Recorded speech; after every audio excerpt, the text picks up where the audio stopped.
আসসালামু আলাইকুম বন্ধুরা, লেখা বিষয়ক চ্যানেলে আপনাদের সবাইকে স্বাগতম। আগের ভিডিওতে দেখানো হয়েছে কিভাবে হাতের লেখা সোজা করা যায় বা দ্রুত করা যায়। এইটার ভিডিওতে দেখানো হয়েছিল যে বাংলা হাতের লেখা কিভাবে সোজা করা যায়, কিন্তু ভিডিওর কমেন্টে অনেকেই বলেছেন যে ভাইয়া ইংরেজি হাতের লেখা আমরা কিভাবে সোজা করতে পারি। বাংলা লেখা আমরা স্কেল দিয়ে হাফ ইঞ্চি করে টেনে 18 কি 17 লাইন এরকম করে নিতে পারি, কিন্তু ইংরেজি আমরা কিভাবে করব। তো বন্ধুরা, ইনশাল্লাহ আজকের এই ভিডিওতে দেখানো হবে কিভাবে আমরা ইংরেজি হাতের লেখা সোজা এবং সুন্দর করতে পারি এবং এক পৃষ্ঠায় পারফেক্ট কত লাইন করতে পারি। খাতার একটি পৃষ্ঠায় যদি 15 থেকে 18 লাইনের মধ্যে থাকে তাহলে হাতের লেখা সুন্দর দেখায়। এখানে আপনারা দেখতে পাচ্ছেন একটা খাতা, প্লাস্টিকের একটি স্কেল এবং পেন্সিল নিলাম। এগুলো নেওয়ার পর আমরা একটি সাদা পৃষ্ঠা বের করব। দেখুন এভাবে এটা সরে রাখলাম। রাখার পর আমরা কি করব, পেন্সিল স্কেলটা এভাবে ধরবো। দেখুন এভাবে ধরার পর একটু এখানে ফাঁকা রাখলাম 0 ইঞ্চি, দেখুন এরপর হাফ ইঞ্চি, দেখুন 1, এরকম করে অর্ধ ইঞ্চি পর্যন্ত আমরা দাগ টানব। দাগ টানার জন্য ছোট ছোট ফোঁটা দিয়ে রাখবো।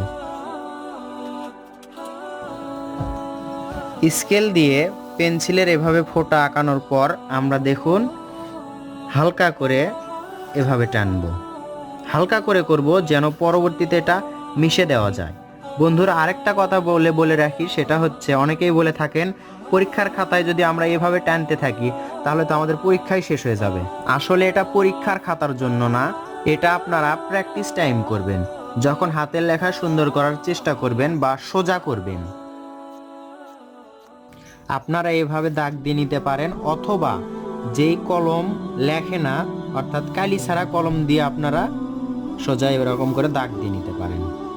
দাগ দেওয়ার পর আমরা রাবার দিয়ে এভাবে মিশে দিব যেন দাগটা হালকা হয়ে থাকে।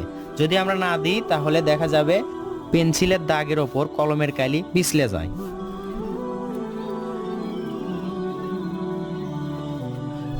তাহলে আমরা এখানে এখন কিভাবে লিখবো আমরা বাংলা লেখার সময় আমরা দেখেছি এই দাগটা আমরা মাত্রা হিসেবে ব্যবহার করেছি, কিন্তু ইংরেজি লেখার সময় আসলে তা না।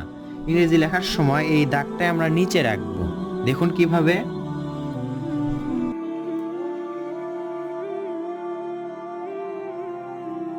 বন্ধুরা, আপনারা ভিডিওতে দেখতে পাচ্ছেন 3টি লাইন ইংরেজি লেখা। এই লেখাটি দেখে সবারই বা আমার কাছে সুন্দর মনে হচ্ছে, আপনাদের কাছেও সুন্দর মনে হওয়ার কথা। লাইনটা যদি আমরা এই পাশ থেকে দেখি তাহলে দেখুন অনেকটাই সোজা এবং সুন্দর।